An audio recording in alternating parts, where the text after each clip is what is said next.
Hello viewers, welcome back to house of హంగామా queen. ఈరోజు మీతో షేర్ చేసుకునేది కారం బొరుగులు.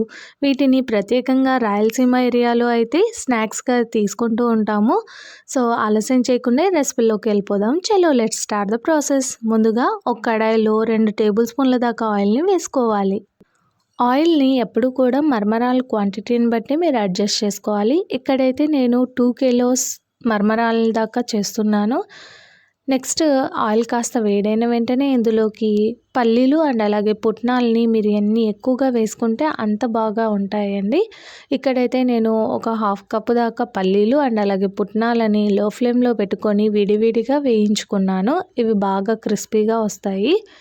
పల్లీలు అండ్ అలాగే పుట్నాలు వేసుకున్నామనుకోండి, ఒకటేసారి పల్లీలు వేయించడానికి కాస్త టైం పడుతుంది. పుట్నాలేమో త్వరగా వస్తాయి కాబట్టి ఇలా వేరుగా వేయించుకుంటున్నాను.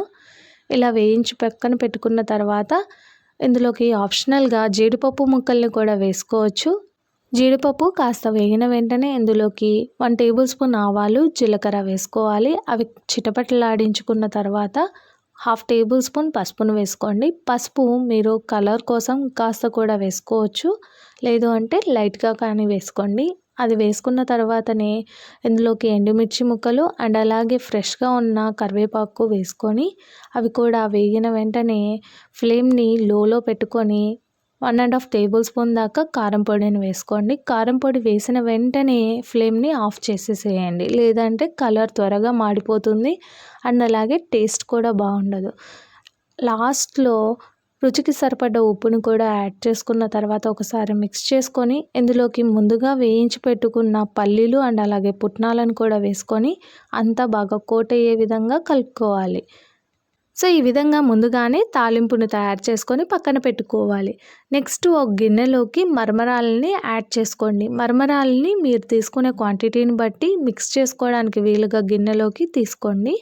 అండ్ ఎప్పుడూ కూడా కరకరలాడేలాగానే మరమరాలు ఉండాలి. అప్పుడైతేనే ఇవి చాలా బాగుంటాయి అండ్ టేస్టీగా కూడా ఉంటాయి.